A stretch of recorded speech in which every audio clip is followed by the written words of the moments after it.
So this is what we've been waiting for the whole time. And now we actually understand exactly what's going on at Camp Redwood.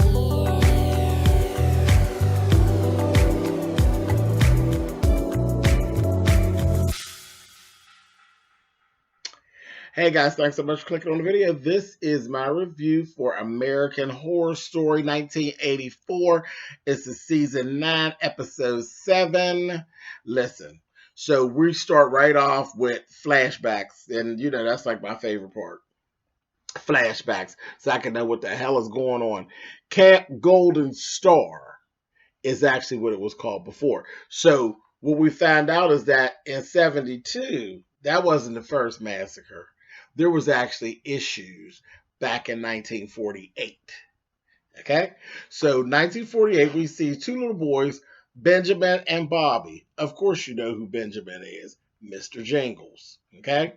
So when you look at them, they're brothers and they're opposites. One's an introvert, one's an extrovert. One's fat, one's skinny. One's likable, the other one people don't really mess with. The mother basically likes Bobby. She doesn't really care for Benjamin. And she really had no issue with basically telling them. You know, she would make reference to Bobby as my sweet boy and this, that, thing, and the other. And if you paid a lot of attention, you realize, remember, Mr. Jingles' son's name is Bobby. He named him after his brother. He loved his brother, but the brother was always the pick, and he was the baby brother, and, you know, it just was one of those things. So, their mother was basically the cook. She was the cook. Really hated the job, but it allowed her to have her kids doing something, you know, because they couldn't afford for her kids to go to camp. So, you know, with her being the cook, she was allowed to bring her boys with her. So that was like something that she just endured it. She hated the job, but she just endured it so her boys could have a good summer.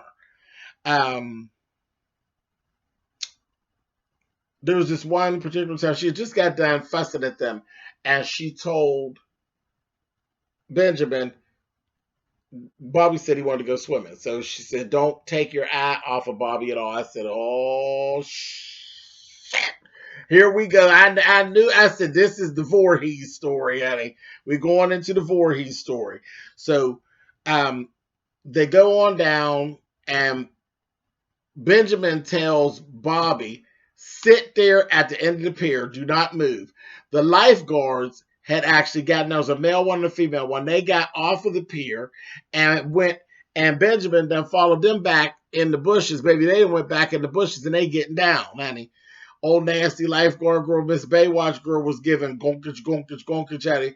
Gave him a little bird work, honey. And he was then climbed up on her, baby, was giving her what she need, honey. I said, oh my. So old nasty Benjamin sitting up there watching, not paying attention. Of course, Bobby ain't listen. Bobby got his little ass into the water. And by the time Benjamin comes back over, he's like, you know, he heard a little splash. He goes out there. He's like, where the hell did he go? And he sees the little bubbles. And he's like, oh, okay, so he's in the water doing this thing. He's like, all right. Then he sees the motor, sees a boat. There's some men getting in the boat and ain't paying no attention. They done got in the boat. And when they knew anything, baby, the motor and the little fan had gave Bobby click, clack, click, clack, click, clack, tore his goddamn head up. And there was blood all in the water. I said, oh, well, Bobby. Bobby was tore down. So that was that. The mother came and just went off. She was like going through and she was like, oh my God, it's all of your faults. Everyone's at fault. And then she started yelling at Benjamin saying, everyone, it's your fault. It's your fault. I said, oh. I said, that's Mama Voorhees if I ever seen her, honey. I said, okay, all right. So that was that. She blamed everybody, especially Benjamin. So that was that. That was the story. So then we come, let's go back to present day.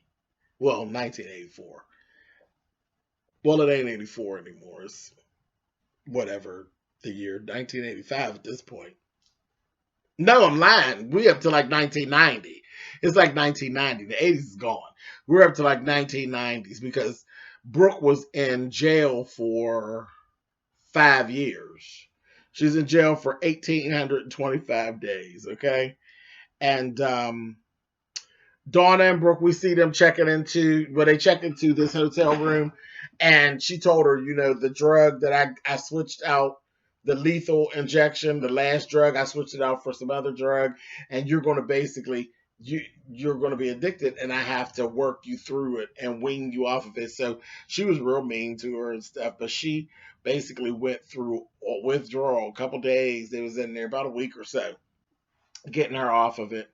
And then they talked, and she was saying, she wanted to go, and she wanted to go to the festival. She saw the festival on a newspaper, said she wanted to go to the festival because, she needed to go out there. She wanted to fuck up Margaret, period. And she was saying, you don't really understand. I lost all of the 80s. Like literally a decade is gone. I missed all that. She says, well, I know where the 80s, you can go back and see some of the 80s. She took her roller skating, and she told her, there's only a few of these around anymore where you could actually have that whole 80s thing going. And Miss Candy, Miss Donna, she was looking good. I loved her hair and all that. I was like, check you out with your blue eyeshadow, girl. Go ahead. So they go roller skating. They're having themselves a good old time. Then they meet this guy, and he's like talking about, that he overheard them say something about the festival. And because this whole time Dawn has been basically telling her, she explained to her, she said, she's basically going for redemption. She's like, I don't, she said, I know there's something really bad on the other side, and I need to get to the good part of it and not end up on the bad part of it. So this is why I actually freed you and all of this. She said, got you a new passport, girl. We can go to Mexico, and you go and just live a whole new life and just be just chilling. You know what I mean? Everybody thinks you're dead, so it's a done deal. Go on and live your life. So they see the guy, and this guy, he look a little creepy. He kind of look like Mr. Big Dick. But he, because he got that whole little Sonny Bono looking wig going on, just terrible. Actually, he looks like one of them old $6 million man dolls. The $6 million man dolls was horrible back in the day, honey. They had a real raggedy wig, honey. They look like a porn star. But anyway, he was saying he was going to the festival. Well, I overheard you girls say something about the festival. I ended up here because I was on my way and my car broke down, this, that, thing, and the other. And he was giving them some story. Ended up, their car wouldn't start up. He ended up helping them with their car outside, which was nothing but a ploy. I believe he took and loosened up the piece on the car. Been watching them. They saw, after they picked him up, on a sign, they saw like 5 women that was missing. This bastard is a serial killer too. I said, Charles, like, y'all got a serial killer magnet on you all. But they were riding, and he said something that was kind of creepy, and Brooke picked up on it, had her knife in her bag, baby, and she was like, listen, you get it out. Because you try to say, I was just away with some people that are like you. You trying to pump fear in their ass, but we not scared. We not them girls. This, that, and the other. You get on, you messed up, and now you're not going to have no ride. Because they were supposed to be taking him to his girlfriend's house. And he was like, oh, I'll show you when we get there. I don't know the exit, but I'll know it when we get to it. All that old dumb stuff. And so they they pull over to put him out. And he's like, am I getting out, Donna? And he's like being all creepy and everything. And then the cops come, and the cops pull over behind them. And the cop comes up there like, oh shit. So, she puts her little knife back in the bag because he didn't even see her getting ready to shank the shit out of him. She put it back, put it away. The cop comes up. As the cop approaches, next thing you know, boyfriend got this sawed off shotgun, and he shoots. What? No, it was a gun. It was just a regular gun, like a 45. And he shot the policeman. Gets out. Whenever he does all of that,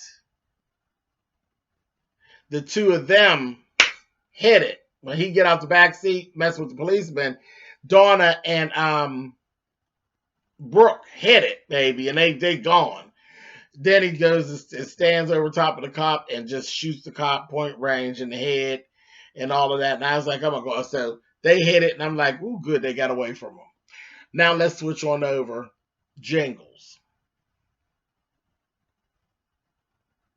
Jingles has now made his way back to Camp Redwood and ends up getting captured by three ghosts. Remember the two guys that he gave the two, that was the three that was dressed up like him, and the real goofy one? He run into the real goofy one. He's like, hey, how do I know you? And he was like, oh, I'm dead, man. You know, this, that thing, and the other. He's like, can't get out of these woods. So he's explaining to Jingles what's going on. And then that's when the other two came in and they got Jingles. They was going to gut Jingles. And Jingles, you know, figure he knows that they're all ghosts and everything. And they were like, no, remember, Montana said no killing before the festival and all of that. So that saved Jingles. They basically tied Jingles up, took him, and then he's sitting there with all the ghosts, like they're all there, and they basically tell Jingles what's going on. In the midst of telling Jingles what's actually going on with them and why they're all there, they don't know why they're there, but they're there. They know they can't leave off of the campgrounds and all that, and they told them how they like to jack people up and stuff. So then they kept saying, you know, Chet was like, this is not nice, because that's what Jingles was like, y'all got it made. Y'all are out here away from the crazy world. He's like, you know, Ramirez, I came out here to kill Ramirez. I thought he came to get Margaret. He's done with Margaret. He really is like over Margaret's situation. He's there to kill Ramirez, you know, because Ramirez killed Lorraine. And they were like, okay, or whatever. Then they said, Chet said, you know, it's not what you think it is. It's scary in these woods. He said, because there's this white lady and the lady in the white dress that be coming and terrorizing the hell out of us and trying to get them and kill them. Well, I guess you do be killing them, because then, you know, you come back to life again. So that's that. But anyway, um, so he tells them who the lady in the white dress is. He's like, that's my mother. And then we go back into another flashback, and we actually get to see, we go back to 1948, and we see how after Bobby died, they were still at the camp. You know, the people told her she can go on home or whatever, and she didn't want to leave. She stayed. And they were there, and then is when we basically see how he was laying in the bed and he heard a scream one night, and he got up and went out and went to the counselor's shed and see that they were all slain. Like all of them were slain. And his mother was there. And then she was like, they had to pay for it. It was given. She pulled a whole Mama Voorhees on them, fucked them all up. Everybody. Tore them up, tore them down. And was standing there in this white nightgown and had this knife, and baby, she was going to get him next. And he was trying to leave. She's like, everybody has to pay, honey. And everybody got to go. And you know Bobby in the water just like Jason. Child, he tried to run. She stabbed him in the back of the leg. He got out of the thing, out of the cabin, and like ran off of the porch. She follows behind him. They're down there, and she ended up dropping the knife, and he got the knife, and he took mommy out, honey. He did mommy. Gave her to her in the gut, baby, and she laid over there and died. So her ass is stuck there, and that's what he said. It's her blood and her grief and her pain rolled into the ground, and that's what made the curse initially. And you know, things just happened from there. So that was that. So shortly after they get done with that, they get Xavier to go take Benjamin down to where his mother is. And Xavier's like, I ain't going over there near that damn crazy ass woman. She ain't killing my ass no more. So Benjamin goes over there and gets in there, honey, and mommy appears, and they get to going at it, baby, and they having their little conversation. And it was a whole mess. A whole mess. We ended up finding out she hates him. She told him, I hate you. I hate you. The wrong son died that day. I hate you. And then told him it was me. You took away the one thing I loved the most, which was your little brother, and I took away the one thing that you loved. And she said when all that stuff went down in 1972, it was me that got it all popped off. I seen it all. I seen you killing those people. I saw that old dumb girl get you all set up. You were fawning all over her. And they showed when she basically possessed Margaret. She possessed Margaret and got all of that going on. And she told her, I pity your son. I pity your son. He's better off dead.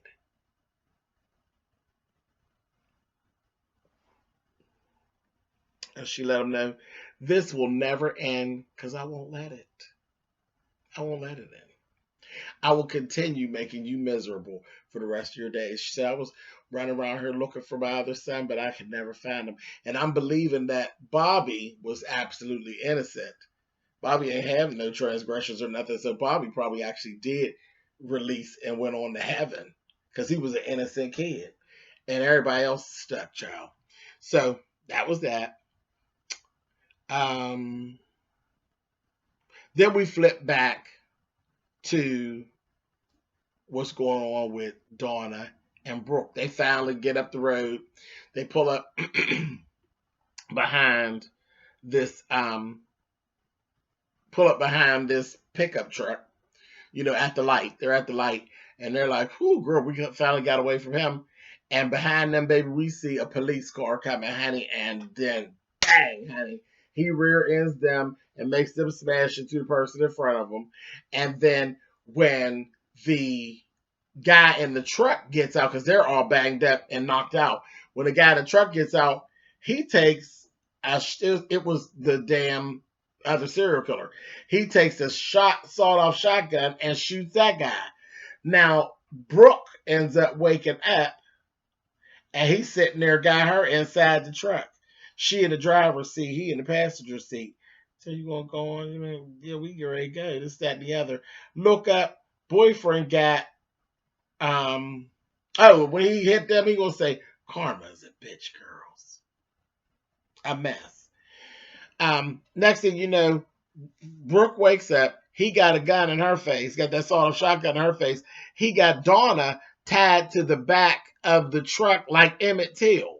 I said, "Oh, y'all playing dirty. Don't do it. Don't do it." And told her, "Now you're either going to drive her to her death." He said, "We're going to watch her as she get to bouncing on the road. Her skin peel off and her body parts be popping off. It's fabulous." And then he was going on telling her that he only killed like 5 people so far. And he was trying to be like Ramirez and trying to be um, like Ted Bundy. Like Ted Bundy. I said, oh, here we go. So that was a whole mess. Next thing you know, what she did, she was like, oh, okay, so she said, so all I got to do is just go on a drive. Either I drive her to her death or I get shot in the face. Well, fuck her. I don't need her anyway. So he's like, well, let's go. So she takes, and he's like, what we waiting on? She take and slam on the gas, yet she's going backwards. She put the thing in reverse. So it jarred him forward. And Miss Candy laying on the ground back there. So she laid straight, and girlfriend just backed right over her. She ain't hit her. And then she slams on the brakes and takes the gun. He had another gun, his 45, pulls it out of his pants and shoots that bastard down in his leg over there by his little ding dong. I said, oh, got his ass, honey. And then she kicked his ass out of the truck. Then they ended up taking his ass and tying him to a tree. Or not a tree, but a pole, like a telephone pole on the side of the road, and cut his thumbs off. And said, this your last hitchhiking, you bastard. And took his thumbs off. So that was that. And they left his ass there. I said, why didn't y'all just kill him? And then she's like, girl, this is where you get off, Donna. Thank you for everything. I'm gone. I'm close enough to Redwood. I can walk on in from here. I'll walk on the rest of the way. She was like, girl, we like Thelma and Louise now, girl. I'm with you. Let's go. She said, I got to see this thing through to its end. And that's that. She is the one that's going to kill Margaret. She's on her way to kill Margaret. So, in the meantime, Margaret has arrived at Camp Redwood. Her and Big Dick and the little, her little assistant, hilarious. They get there. Mr. Big Dick messes around and ends up seeing Montana. And he looking, he follows Montana into the woods, child. And next thing you know, they back there. He like, listen, when I seen you, I knew what I was missing. And they got to making out. I said, oh Lord, she dead and shit. I said, okay, fine with her. He said, I don't care what you are, I miss you. I said, okay, give her some of that thing, honey. So they got that going on. Next thing you know, we see Kaja Gugu done got there. Y'all know. Too shy, shy, hush, hush, I do I. That band. The whole band is there. They show up. And later on that night, Ramirez runs into the lead singer and gets to talk about he's serving Satan and that he made a deal with the devil or something or other. And the guy from Kaja Gugu, the lead singer, he went to try to run. Baby, Ramirez got him and killed his ass and everybody else on the bus. He killed the whole band. And then the little assistant is the one that found him, child, had me screaming with his Sonny Bono wig on, hollering. Honey, I said, girl, stop, calm down. It was funny as hell. So, in the meantime, we got that going on. We got Jingles, who is now sitting down. He went down to the end of the pier, and he's like saying something about Bobby, and he's sorry. And the mother shows up down there and says, "You don't get to speak his name. You know this, that, thing, and the other." And he just telling her about how, he says, no, now that you doing too much. He said, I miss him too. I loved Bobby, this, that, thing, and the other, and on, and all of that. And then told him, yeah, something about my son. I'm just here to kill Ramirez, to protect my son. And all that. So then that's when the mother ends up telling him, she says, now listen, you made a deal with the devil. And so did Ramirez. Ramirez is here to collect on what it was that the deals that were made. And she said, if you die by Ramirez's hand,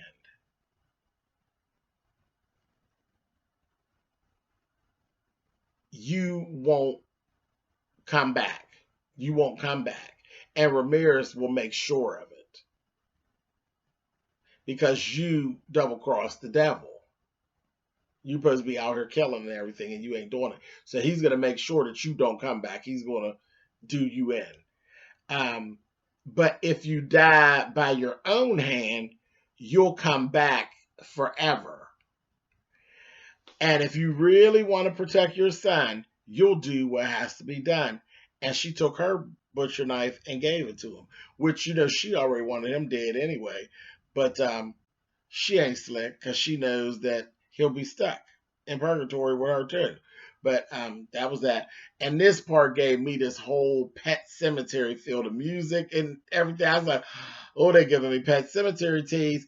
And next thing you know, didn't he do it? I said, oh, no, you didn't. He said, I'm sorry, Bobby. He said, I'm not going to plague you the way I messed up my brother's life. I'm not going to do it. Took and stabbed himself in the stomach so he could get down to the business, so he could really take care of Ramirez. Because Ramirez is not going to be able to kill him and keep him dead. And kill him, he's going to come right back. And he's like, we just going to be doing this thing. We're going to do that shit. I'm going to keep killing your ass. You're going to stay away from my goddamn boy. That's all there's to it. So he killed himself. I said, oh, this is a mess. Listen, when I tell you I was so here for this episode, this is true live ghost story and true live good versus evil. I'm so here for it. This, I think, is probably my favorite so far, other than Ray getting his head cut off. That head cut off just took me out. But anyway, so only a couple more episodes left. And look, we still in the damn woods, child. Anyway, all right, I'll catch y'all next week.